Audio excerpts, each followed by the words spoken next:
a ella, Señor, a esa paz que tú le has dado, Señor. Que él pues siempre tenga ese deseo de servirte, de buscar de ti, y que en momentos difíciles, por los cuales hay muchos en la universidad, por el estrés, por tantos desafíos que se encuentran en ese lugar, Señor, que él venga delante de ti y que él tenga esa fe que tiene hoy, Señor. También por todos los que estamos aquí, prepara nuestras mentes, Señor, por esta palabra que va a ser expuesta, Señor. Prepara nuestras mentes, nuestros corazones, Señor, para aprender, para seguir adelante, para confiar en ti, aun en las cosas que no podemos entender o que son difíciles a comprender.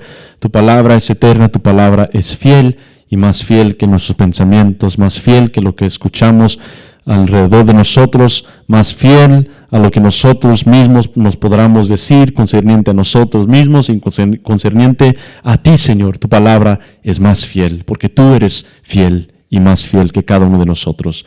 Te damos gracias por tu paz, por tu benevolencia, Señor, por tu amor, por tu gracia, por tu salvación, Señor, por todo lo que tú nos has dado. Te damos gracias, Señor, en el nombre de Cristo Jesús. Amén. Así, hermanos, podemos abrir nuestras Biblias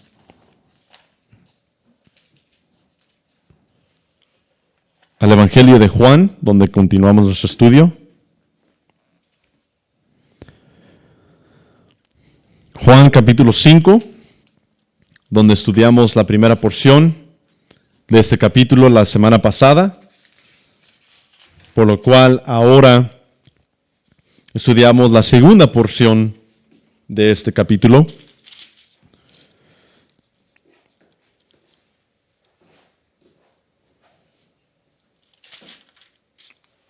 Y esa porción de escritura, hermanos, comienza en el versículo 19, pero vamos a leer desde el versículo 16 hasta el versículo 29. Versículo 16 al versículo 29. ¿Estamos ahí, hermanos? Dice así la palabra del Señor. Y por esta causa los judíos perseguían a Jesús y procuraban matarle, porque hacía estas cosas en el día de reposo. Y Jesús le respondió: mi Padre hasta ahora trabaja, y yo trabajo.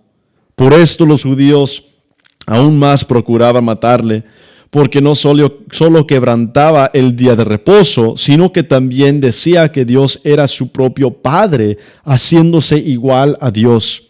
Respondió entonces Jesús y les dijo: de cierto os digo, no puede el Hijo hacer nada por sí mismo, sino lo que ve hacer al Padre.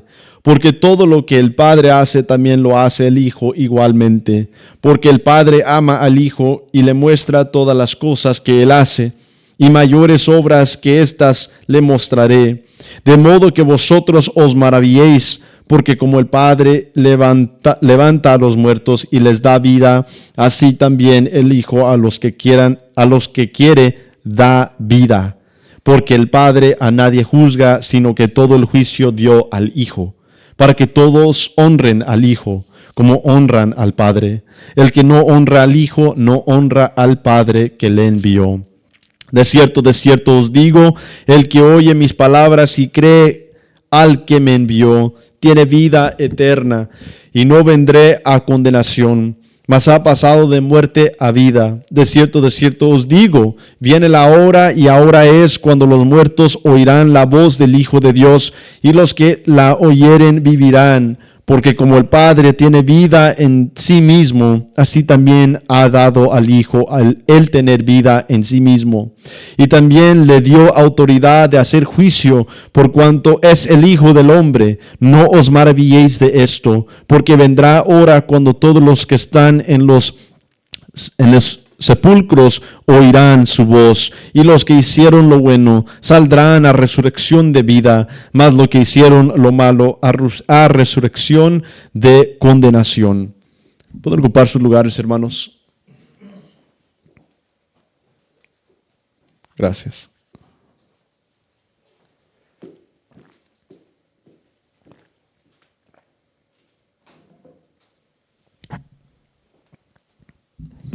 como que de repente se quiere ir mi voz y desde la mañana amanecí un poco enfermo.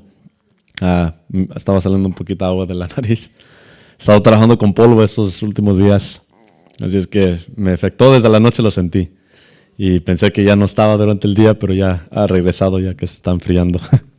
Así es que pues aún tenemos voz, aún pues alabemos al Señor. Hermanos, esta porción de escritura es una porción que se puede escribir con 3 letras. ¡Wow! Y es una porción de escritura muy profunda en el cual Cristo, como hemos estado viendo los acontecimientos milagrosos de la obra y la mano y el poder de Cristo Jesús, de nuestro Dios, obrando en su ministerio, obrando y revelándose como la vida, como la luz, como la verdad. Ahora en esta porción, en Juan capítulo 5, se abre una puerta, por lo cual mientras que estaba hablando por medio de parábolas o por medio de descripciones indiscernibles, que no se pueden discernir, pues que no se podían discernir, como el ejemplo de Nicodemo y lo que hemos visto, indiscernibles, se me hace que es, indiscernibles. De todos modos, todo lo que vimos y ha acontecido son acontecimientos que revelan y son imágenes de lo verdadero, son imágenes de lo que ha de acontecer. La liberación del pueblo cuando convirtió el agua en vino, Nicodemo de nacer, es decir, ser transformado, la mujer samaritana, por lo cual la salvación está abierta a todos y que cuando uno es llamado y reconoce a Cristo como Señor y Salvador, deja su bote de agua y va y anuncia el Evangelio. Todas estas cosas son imágenes de la salvación que se encuentra y le pertenece a Cristo Jesús. Pero en este capítulo, como vimos la semana pasada, sobre el hombre paralítico, el hombre enfermo que no podía caminar, que se encontraba afuera del pozo, del agua estanque, que cuando venía el ángel para mover el agua, el primero en entrar, se sanaba. Pero esa sanidad era algo temporal, hasta que uno muriera y luego lo que esperaba, condenación o gloria. Ahora en esta porción de escritura, entrando aquí en el versículo 16, Cristo ahora está hablando un poco más claro y directo. Y lo que a veces no podemos comprender concerniente a Cristo Jesús es su doctrina. Porque a veces cuando nosotros leemos el Evangelio, la palabra, podemos leer ciertas porciones.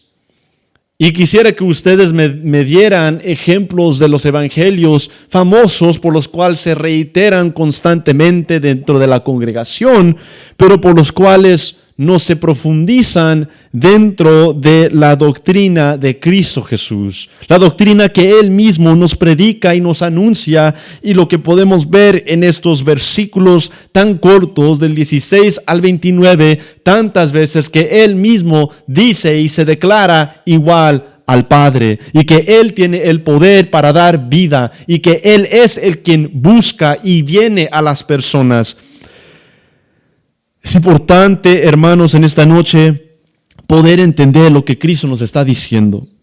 Y mientras quisiera tener más tiempo, esta serie sobre el Evangelio de Juan no es uno de mucha profundidad, pero es un sobrepase de los capítulos y de escenas para revelar los acontecimientos y revelar la deidad eterna de Cristo Jesús. Por lo cual todo el mundo y todos los que no pertenecen al Señor niegan esta realidad, que Cristo es Dios. Y como podemos ver, aún los que creían seguir la ley lo estaban persiguiendo para intentar matarlo, por hacer un milagro en el día de reposo. Más importante era guardar una ley que ver la misericordia plenamente delante de ellos. La gracia que había venido, la luz que vino para alumbrar a los ciegos y vino a los suyos, por lo cual los suyos le rechazan en este acontecimiento. Pero hermanos, es importante no solamente establecernos en ciertos versículos de la Biblia, porque la Biblia en sí mismo se explica.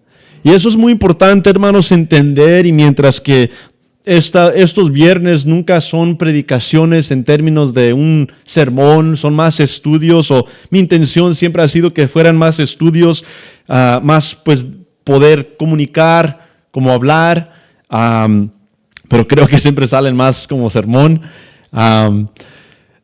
El intento de esto es para que podamos entender eso, entender la teología. ¿Qué es teología? Estudio de Dios.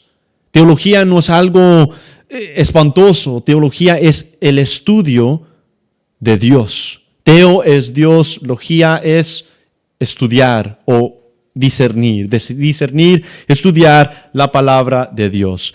Pero más que eso, es importante entender predicación expositiva, por lo cual muchos hijos de Dios, muchos cristianos, a veces rechazan o creen que es muy aburrido ir versículo por versículo, capítulo por capítulo, porque dicen, pues eso aburre y eso no es concerniente a las necesidades de la congregación.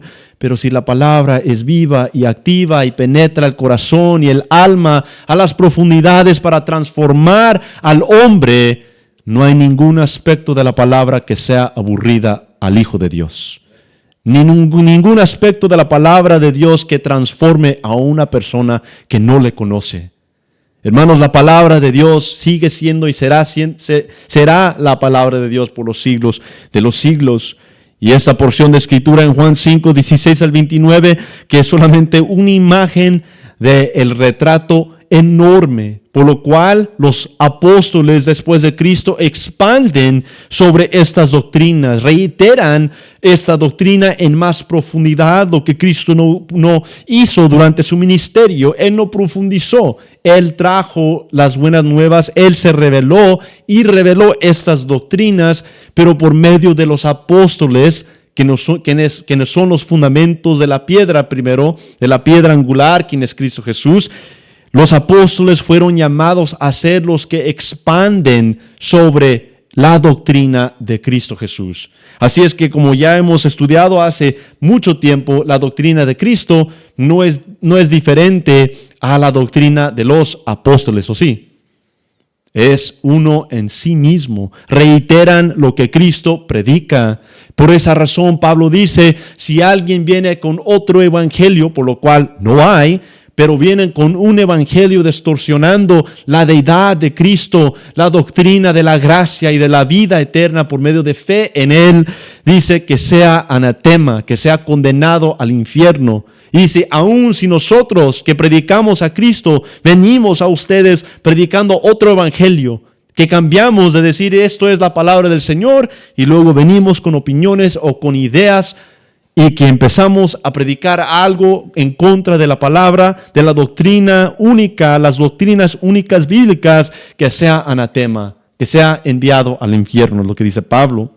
Así es que las doctrinas de Jesucristo, o más bien de los apóstoles, es la doctrina de Cristo. Y en esta noche eso es lo que vamos a ver. Vamos a ver el poder de Dios en su Hijo. Vamos a ver la igualdad del Hijo al Padre, y vamos a ver la autoridad que tiene el Hijo. La autoridad que tiene el Hijo, porque en esta porción podemos ver muchas cosas. Y lo que había dicho antemano, antes de entrar, dije que nosotros como cristianos no podemos flotar o basarnos solamente en 2 versículos y decir, esa es la doctrina. Doctrina se repite, doctrina se reitera desde el principio hasta el fin. Y eso es la importancia del contexto.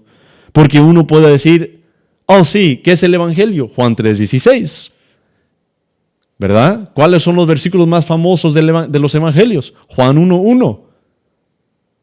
En el principio era el verbo y el verbo era con Dios y el verbo era Dios, ¿verdad? Juan 3:16, Dios ama al mundo, envía a su Hijo para que el que cree en Él no se pierda, mas tenga vida eterna.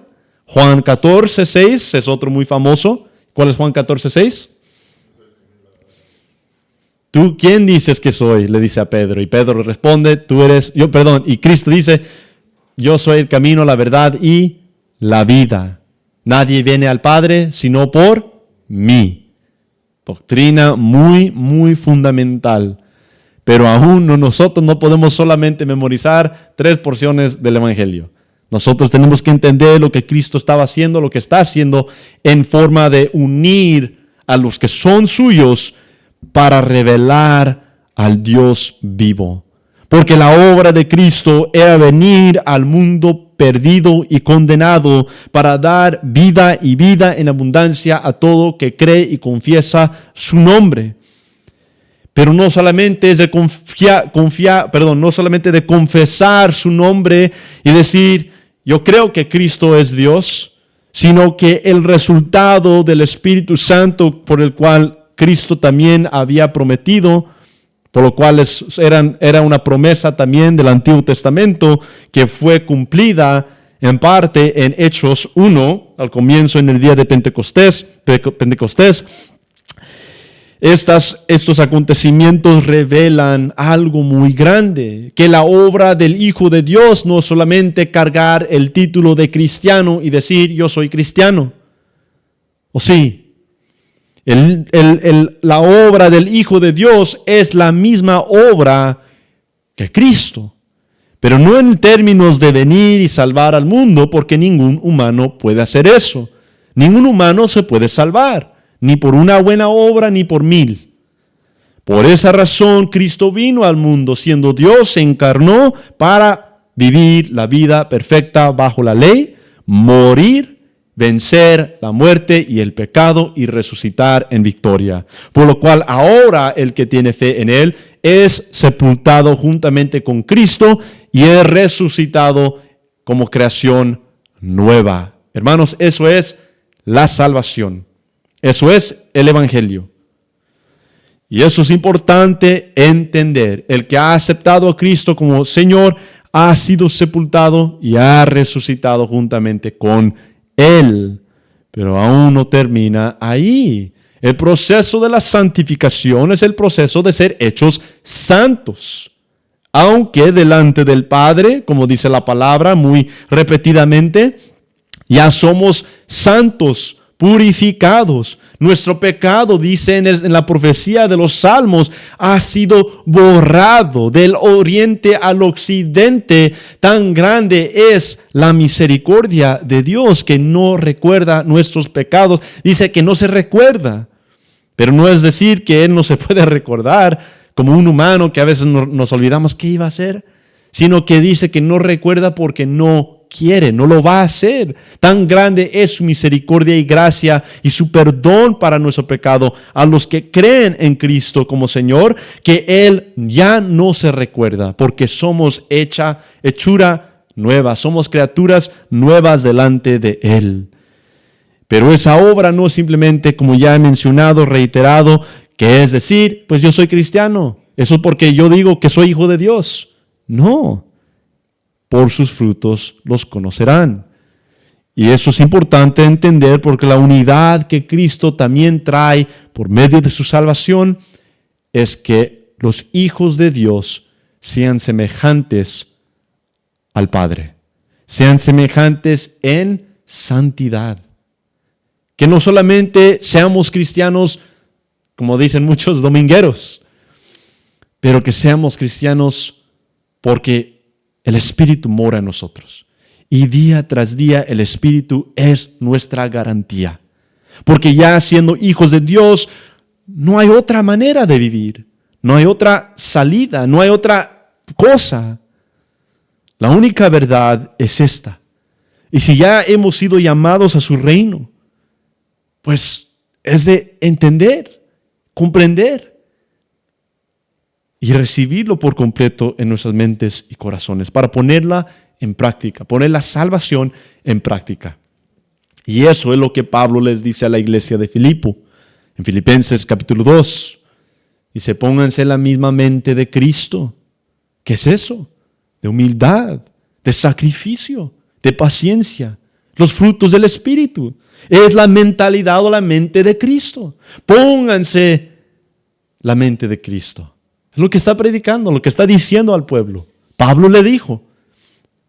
Y es importante todas estas cosas, como vamos a ver muy rápidamente en esta porción de Juan 5, porque Él mismo se está revelando y Él mismo demuestra esta unidad entre Él y el Padre, porque también eso es una doctrina, revelar que nosotros ahora que pertenecemos a Él, somos llamados a vivir en la misma santidad, ser purificados día tras día, ser purificados y ser llenos del Espíritu día tras día, porque todos los días podemos ser llenos del Espíritu, pero es y depende de uno en cuanto quiere ser lleno del Espíritu, de la palabra del Señor, en oración, buscándolo a Él, entendiendo la voluntad de Él, inclinando nuestro oído a Dios y no torciéndole el brazo a Dios para que Él incline su oído a nosotros.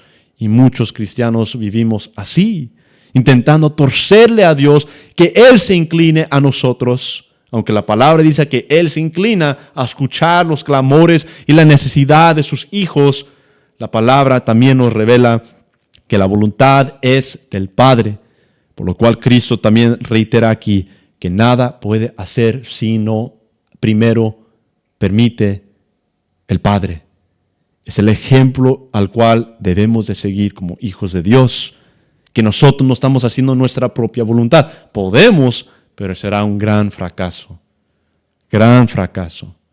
porque Cristo en ningún momento, ya vamos a leer, porque aquí está hirviendo el agua, estos versículos, está hirviendo de tanta realidad, tanta palabra, tanta doctrina, pero podemos ver esa dependencia. No hubo ningún momento donde Cristo no estuvo alineado al Padre, a su Padre, por lo cual el llamado de cada uno de nosotros también es ser alineados, tener la misma mente de Cristo, ponernos la armadura de Dios, ser guiados por su Espíritu, quien mora en nosotros, no está fuera de nosotros, Él mora y vive y permanece, como dice la palabra, en nosotros por siempre.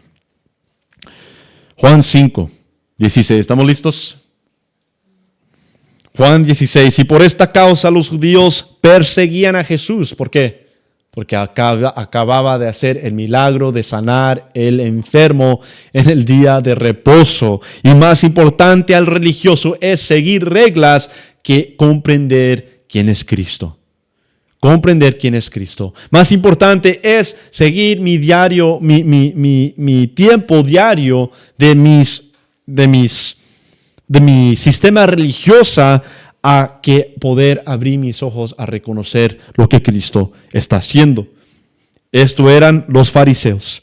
Y por esta causa los judíos, habiendo hecho un milagro durante el día de reposo, los judíos perseguían a Jesús y procuraban matarle, porque hacía estas cosas, muy claro, ¿verdad? En el día de reposo.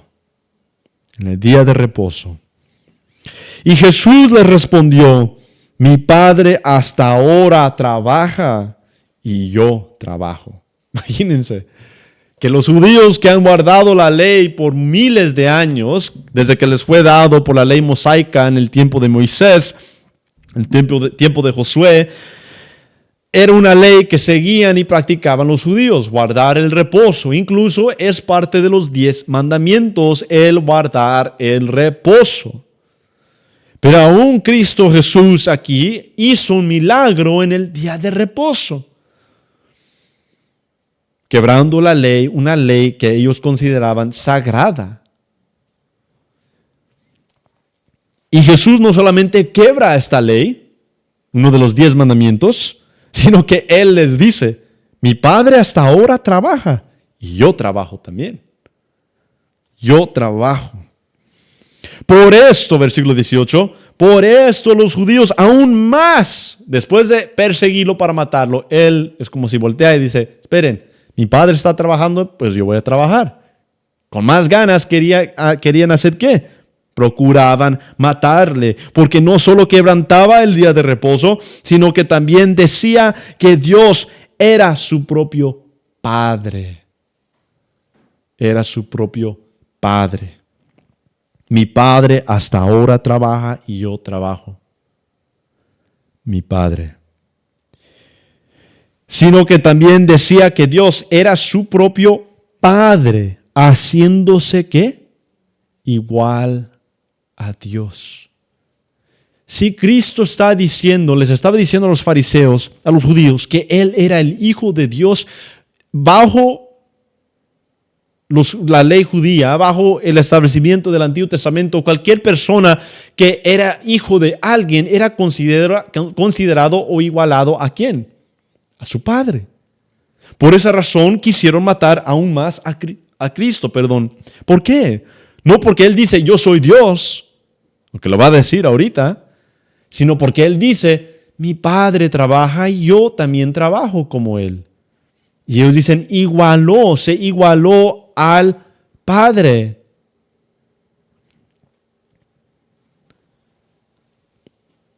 Se igualó al Padre, haciéndose igual a Dios. Y eso es la primera imagen también, aparte de la deidad de Cristo, es una imagen de la iglesia.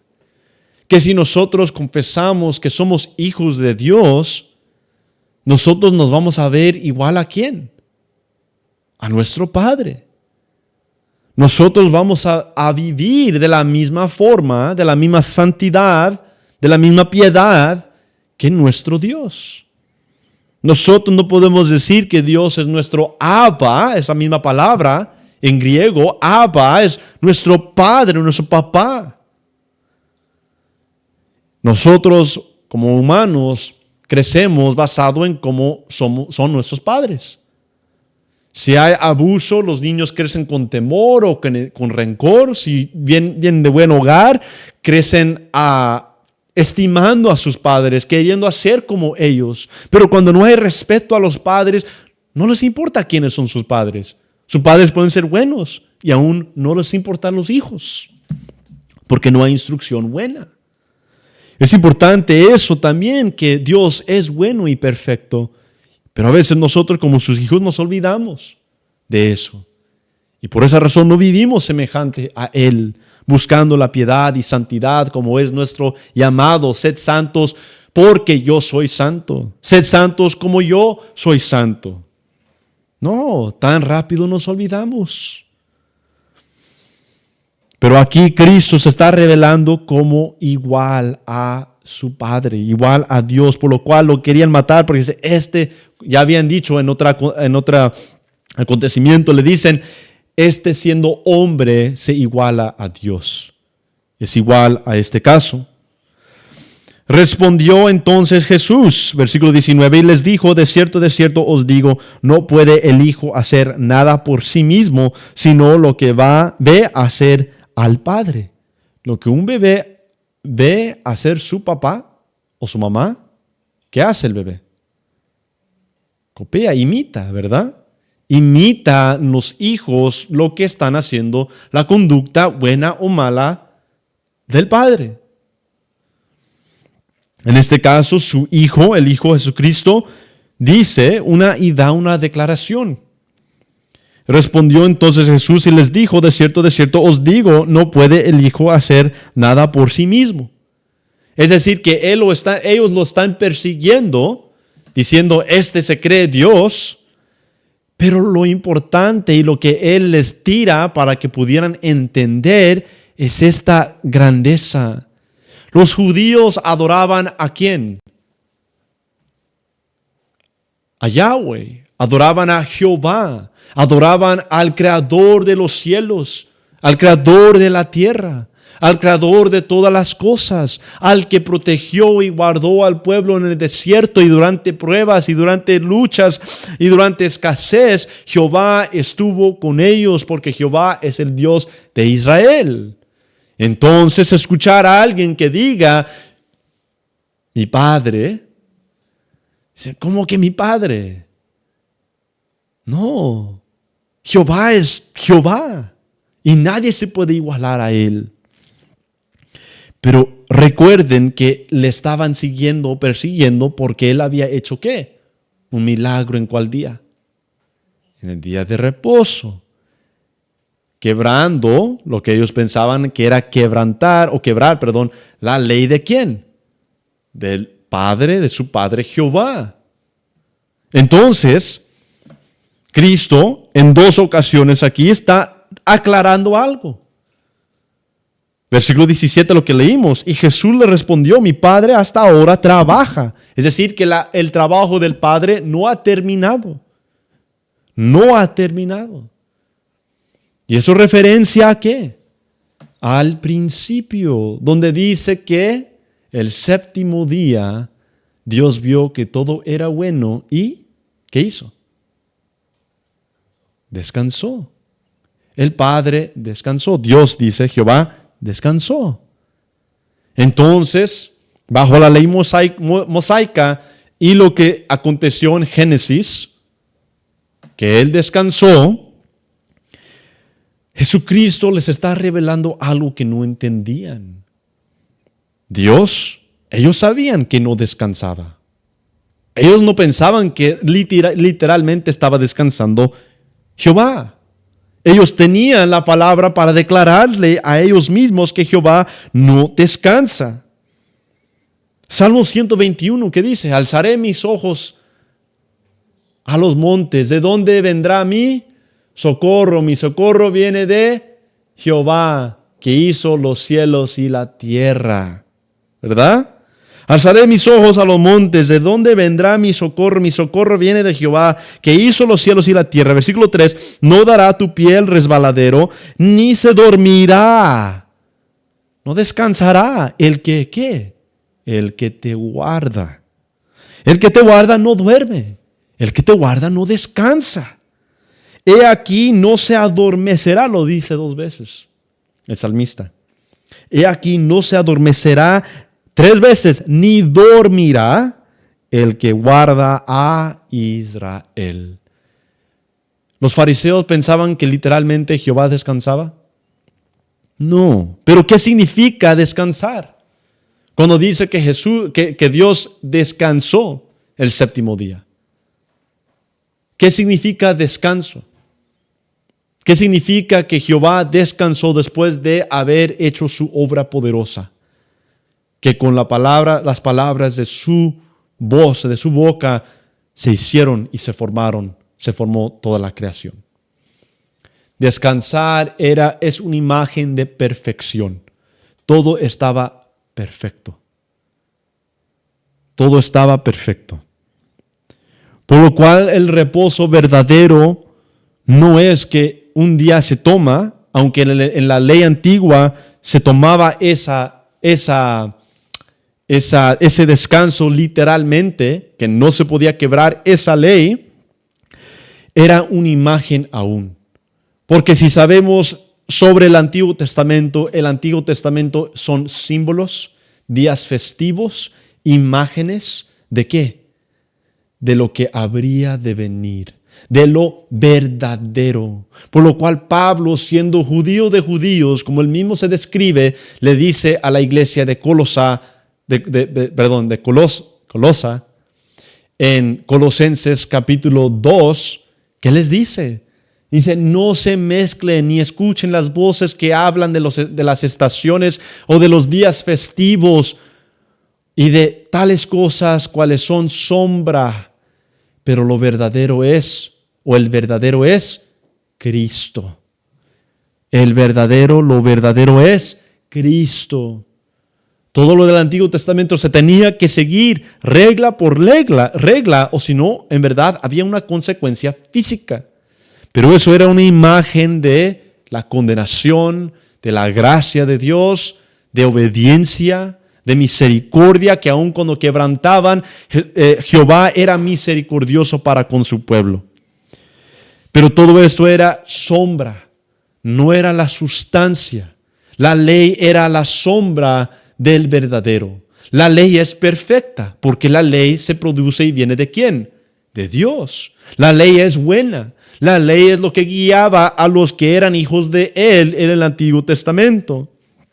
Pero aún era una sustancia a lo venidero, que un día llegaría ¿quién? El rey, dice, llegará el león de Judá, llegará el Mesías para liberar a los esclavos y para dar vida y sanar a los enfermos de sus dolores y de sus enfermedades.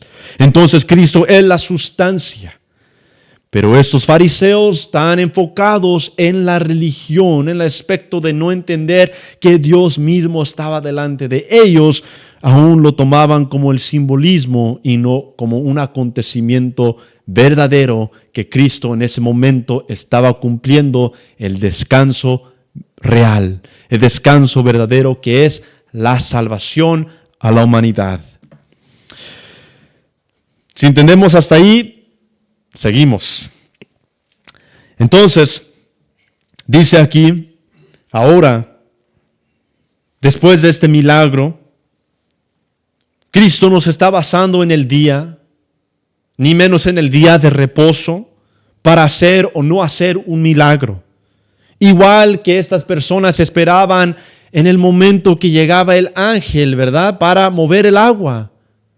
Cristo revela que la salvación y que la sanidad verdadera del alma, es decir, no es en cierto tiempo, sino que Él había venido quebrantando lo que ellos pensaban, la ley del día de reposo, pero no reconociendo que Él es el reposo verdadero. Jesucristo es el reposo verdadero. Y Él les dice, me están persiguiendo. Es la razón que dice esos dos puntos del versículo 17. Y Jesús le respondió, mi Padre hasta ahora trabaja y yo trabajo. Y luego en el versículo ¿qué? En el versículo 19. De cierto os digo, no puede el Hijo hacer nada por sí mismo. ¿Qué les está diciendo ahí a los fariseos? Le están persiguiendo por hacer algo el día de reposo y Él dice, ¿de quién es la voluntad? No es mía, en el término humano, en el término que Él estaba sometido al Padre. Él se había despojado de su ¿qué? De su autoridad completa como Dios, pero no dejó su deidad como Dios. ¿Entienden eso? Es una doctrina que la iglesia hoy en día también malinterpreta y aún rechazan unos que se llaman creyentes. Y no quiero decir nombres y a veces se me salen los grupos que creen estas cosas. Pero un ejemplo muy grande en los Estados Unidos es la iglesia Bethel. La iglesia Bethel Church, que tienen muchos cantos que nosotros cantamos también, porque es bíblico lo que ellos escriben para cantar, pero la doctrina está muy peligrosa. Ellos creen y dicen, porque ellos tienen una escuela aquí en California desde los 1800, una escuela de milagros. En esa escuela de milagros dicen que si usted como creyente va a esta escuela de milagros, usted se puede capacitar, si en verdad entra en el Espíritu, puede capacitarse a hacer los mismos milagros que el día de Pentecostés. Pero bajo la doctrina de ellos, en basarse en que tú y yo, ustedes y yo, podemos hacer estos mismos milagros, hacen algo con Cristo. Le quitan su deidad. Ellos dicen que Cristo cuando hizo sus milagros lo hizo en la carne y no como Dios. Imagínense. La doctrina en el libro del pastor presente de esa iglesia dice que Cristo hizo estos milagros en la carne, pero con fe. No como Dios lo hizo. ¿La Biblia dice eso? No, la Biblia dice muy claro que Él es Dios y por esa razón Él hizo lo que Él hizo y por esa razón los apóstoles hicieron lo que Cristo estaba haciendo, esos milagros y aún cosas más grandes, porque era revelación de los que en verdad pertenecían a Cristo y a Jehová y al Dios verdadero. Pero ahora, teniendo la palabra del Señor, no hay necesidad de ir a una escuela para ponernos al Espíritu, que la palabra claramente dice que mora en nosotros. Y el milagro grande que todos esos milagros físicos representan es ¿cuál milagro? El milagro de la vida eterna. El milagro y la capacidad de que nosotros podemos decir, Jesucristo es Dios. Jesucristo es el Señor, porque el incrédulo no puede decirlo y creerlo, ni vivirlo. Pero el Hijo de Dios lo puede declarar que Cristo es Dios, lo puede aceptar, lo puede entender y vive y muere por Cristo, igual que los profetas, igual que los apóstoles. Pero estas personas tuercen las Escrituras y dicen que Cristo, todos los milagros que Cristo hizo, lo hizo en la carne, lo hizo como en el aspecto humano y no como Dios. Y por esa razón, literalmente es una oración. Dice, lo hizo en la carne, no como Dios, no semejante a Dios. Así es que ustedes también tienen la capacidad de hacer lo mismo. Entonces, para que el hombre se iguale a los mismos milagros de Cristo Jesús, ¿qué hacen ellos? ¿O qué hacen muchos? Quitan la deidad de Cristo. Imagínense. Quitan la deidad de Cristo como Dios en ciertos aspectos donde ellos quieren que aplique y donde no aplique. Eso es blasfemia. Es blasfemia. Y es una de las iglesias más grandes en los Estados Unidos. Es blasfemia decir que Cristo hizo los milagros como hombre. Él hizo los milagros para revelar que era Dios. ¿Por qué perseguían a Cristo? ¿Por qué lo perseguían? Porque ellos lo tenían diciendo, Él siendo hombre se iguala a Dios. Y ahora que están predicando, Él siendo Dios, no era Dios en ese aspecto, era hombre nomás, cuando hizo milagros. Y usted lo puede hacer también. Respondió entonces Jesús y le dijo, de cierto os digo, no puede el Hijo hacer nada por sí mismo. Ellos toman estos versículos y los tuercen. Eso no significa que el Hijo no tuvo poder. Significa poder completo. ¿Por qué? Porque Cristo es el único que ha existido que puede hacer la voluntad perfecta y que cuando el Padre le dice algo, le decía algo, Él ¿qué hizo? Obedecía.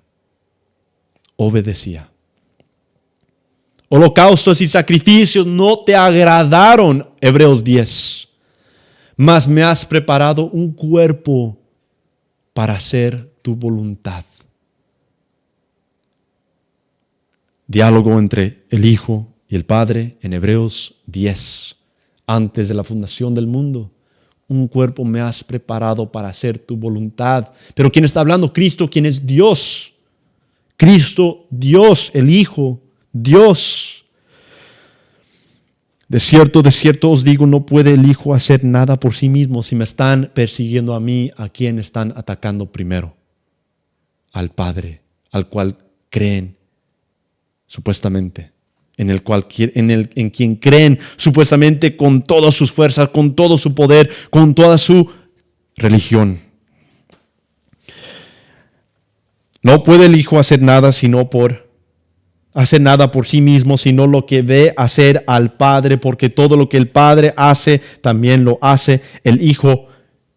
Nos dice de la misma forma, igualmente. Igualmente es semejante, completamente igual. Porque el Padre ama al Hijo y le muestra todas las cosas que Él hace, y mayores obras que éstas le mostrará, de modo que vosotros os maravilléis. ¿Cuál milagro más grande de sanar un paralítico que por 38 años estuvo en el piso, que no pudo levantarse, que no pudo caminar? ¿Cuál obra, cuál milagro hará? ¿Cuál? Más grande que los milagros físicos que estaba haciendo en la tierra. Y mayores obras que ésta le mostrará, de modo que vosotros os maravilléis. Muchos atribuyen eso ¿a qué? A más milagros físicos. Pero Cristo está hablando de un diálogo, de una unión, más bien una unión perfecta entre el Padre, una unión divina entre el Padre y Él.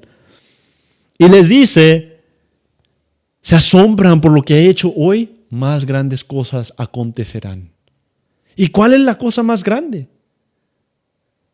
¿Cuál es la cosa por lo cual se encuentra maravilla que hizo Cristo Jesús?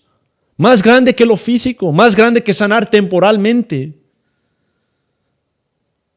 es sanar eternamente. Versículo 21.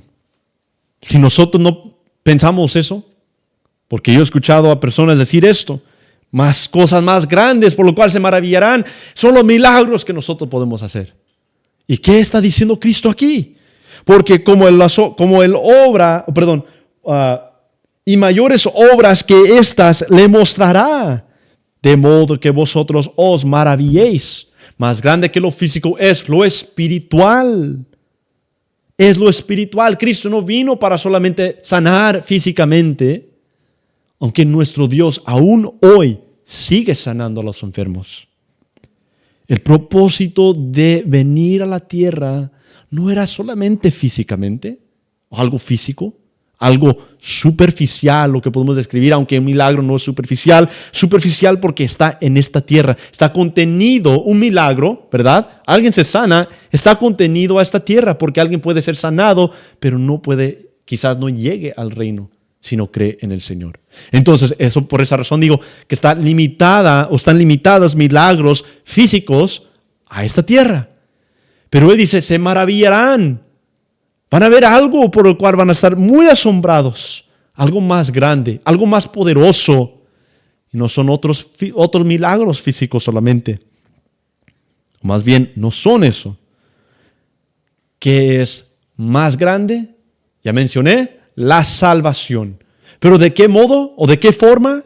En el cual Él muere. Una persona, un hombre muriera y ven que entre a la tumba. ¿Pero qué acontece? ¿O qué aconteciera? Versículo 21. Más grande cosas hará y se maravillarán o tendrán maravillas. Será una maravilla, será un asombro. Versículo 21. Ahí está la respuesta. No yo estoy inclinando ni concluyendo porque yo digo, pues no es milagro, es lo espiritual. Versículo 21, Cristo responde, porque como el Padre levanta a los muertos y les da vida, así también el Hijo a los que quiere da vida. Y allí es la razón por la cual dije, se puede escribir todo esto en una forma, unas solas 3 letras. ¡Wow! ¡Wow! Gloria al Señor. ¿Por qué? Porque Él revela algo. El Padre levanta a los muertos del sepulcro. Y yo también lo haré, dice Cristo. Yo también lo haré. Como el Padre levanta a los muertos. Y ahí está el contexto. Y por eso digo, lean el contexto bíblico. Porque las maravillas más grandes no son lo que nosotros podemos hacer, es lo que Cristo hizo hace 2000 años. Porque como el Padre levanta a los muertos y les da vida, ahora ya no es solamente físico, aunque lo está describiendo de una forma física, y les da vida, así también el Hijo a los que quiere da vida. Y algo muy, muy, muy grande. Porque nosotros leemos ¿qué? Juan 3:16, leemos ¿qué? Juan 14, ¿verdad? 6. Cosas fáciles, cosas simples para entender. Juan 1:1. Juan 15. ¿Y qué dice Juan 15? El versículo más reiterado en la congregación. Yo soy la vid y ustedes los pámpanos, ¿verdad? El que permanece en mí, yo le daré. ¿Qué? Fruto. Él producirá el fruto. Mas el que no permanece en mí, lo cortaré. ¿Verdad? Eso es otro muy famoso. Pero no leemos el contexto antes de ese.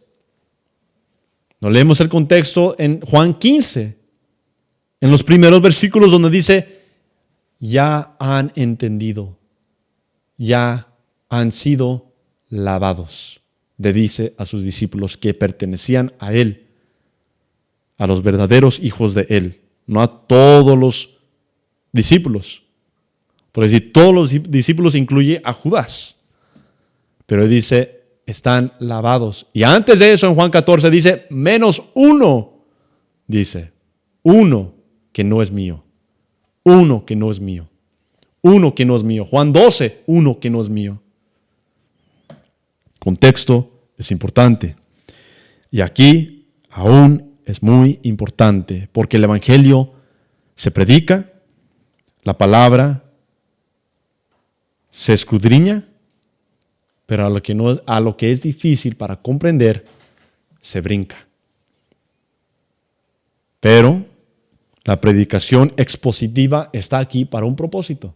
¿Qué es expositivo? ¿Otra vez? ¿Qué es predicación expositiva? Para los que se recuerdan, lo dije muy brevemente.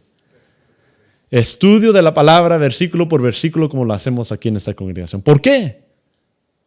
¿Porque creemos que es más mejor así? No es una opinión. Porque aún, como lo estamos haciendo ahorita, yo estoy yendo por temas, por acontecimientos. No estoy yendo versículo por versículo necesariamente.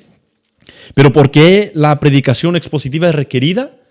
Porque no da lugar para los pastores como hombres, o para nosotros como hijos de Dios, a trasladarnos de un versículo 14 y leer otra porción y decir, ay, eso está muy difícil para explicar. Entonces seguimos a otra sección, a otra porción de escritura. ¿Por qué? Porque la palabra es dura. La palabra es difícil entender. Incluso nosotros no podemos entender ciertas partes de la palabra, pero lo creemos porque como hijos de Dios somos llamados a tener fe aún cuando nosotros no sabemos lo que está aconteciendo. Si ni aún nosotros sabemos lo que va a acontecer mañana, ¿dudamos de Dios? ¿Que Él hará su obra buena y perfecta?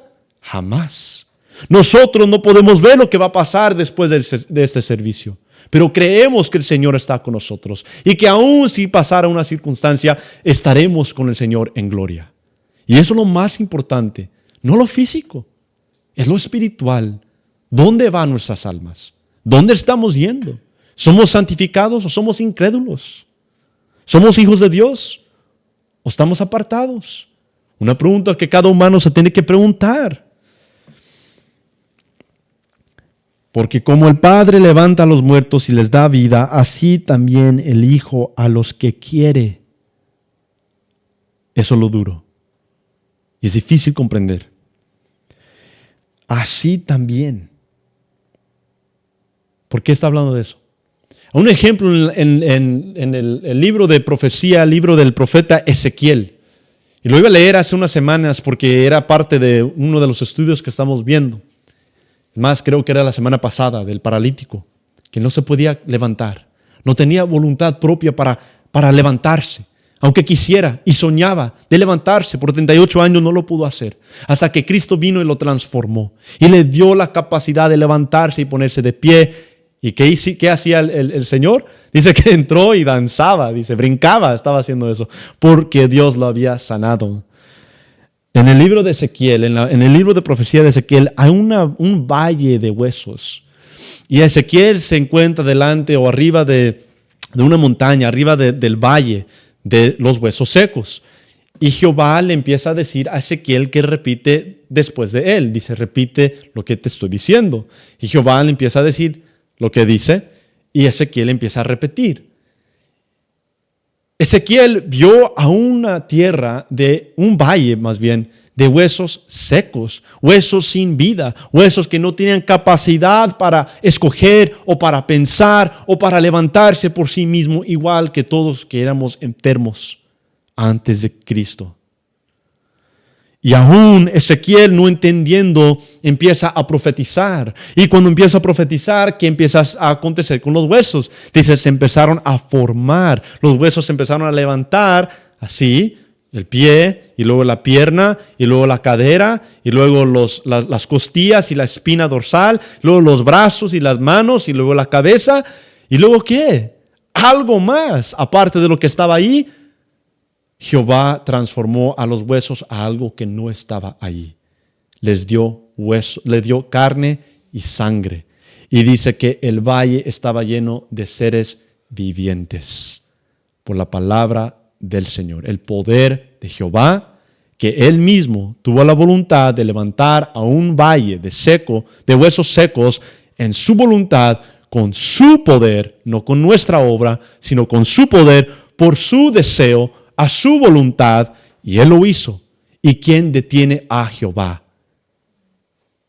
¿Quién conoce los pensamientos de Dios? Nadie. Aun si quisiéramos, aun si decimos, Dios, eso no está bueno, eso no es bueno. ¿Quién estuvo ahí cuando Dios formó los cielos y la tierra?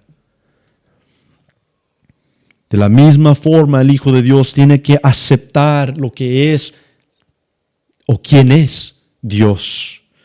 Porque como el Padre levanta a los muertos y les da vida, así también el Hijo a los que quiere da vida. A los que quiere da vida. ¿A los que quiere quién? El Hijo. ¿Y quién es el Hijo? Cristo. El Padre quiere dar, el Padre lo hace. El Hijo quiere dar, el Hijo lo hace. Porque el Padre a nadie juzga, porque el Padre a nadie juzga, sino que todo el juicio dio al Hijo. Ahora entra algo diferente. Entra a algo poderoso. El juicio pertenece a quién? ¿A quién le fue entregado o dado? ¿Qué dice? Es una realidad que a veces también no comprendemos como cristianos. Dios, el juicio, el trono blanco, ¿verdad? El juicio final. Pero ¿quién es el que está haciendo el juicio? El juzgar. Porque el Padre a nadie juzga. ¿Por qué no a nadie juzga al Padre? Porque todo hombre ya está condenado. ¿A causa de qué? Del pecado. Es decir, que Dios no está viniendo, está juzgando, tú eres malo, tú eres bueno, tú eres malo. Todo hombre nace pecador, no está juzgando.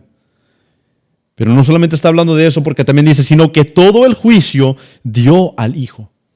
Es decir, viene un juicio venidero. ¿Y a quién le pertenece?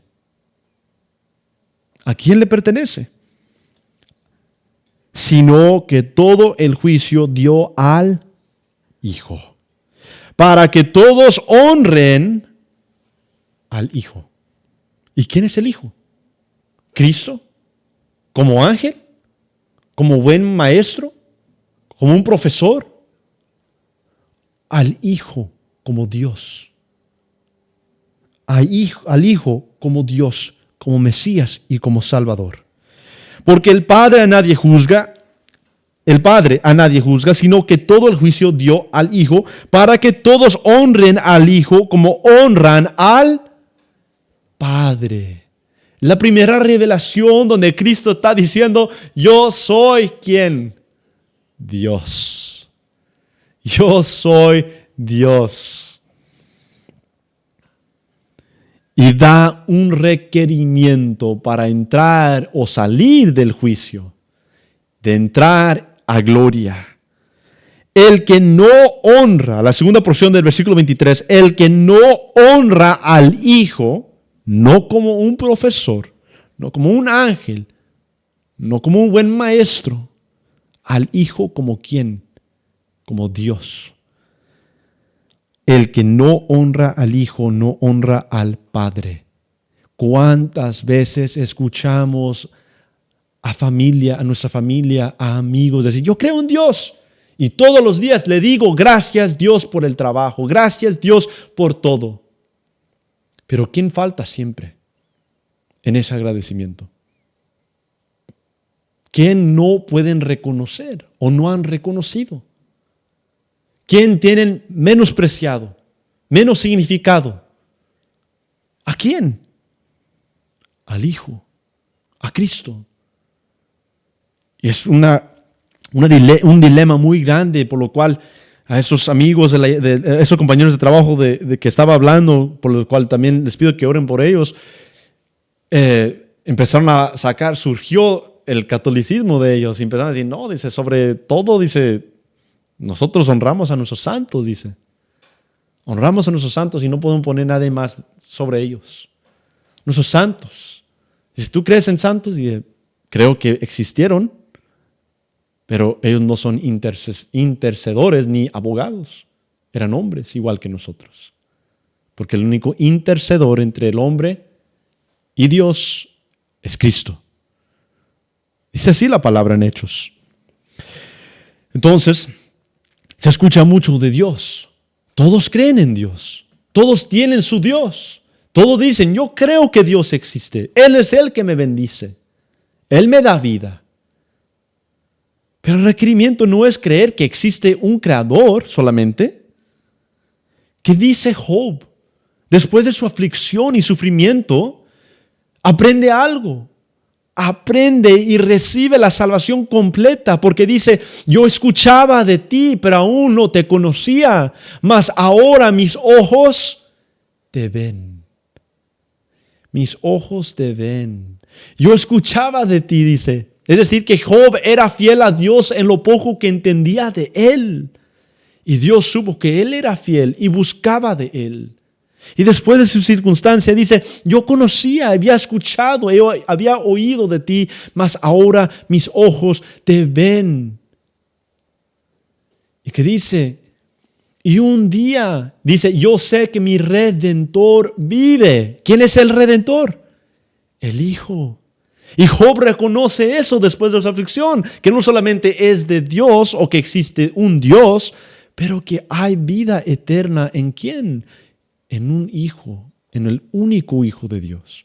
Y ese es Cristo Jesús. Yo sé que mi Redentor vive y yo lo veré con mis propios ojos lo veré y no con otros. Con mis ojos lo veré en el día de gloria. Job reconoce la necesidad del Hijo.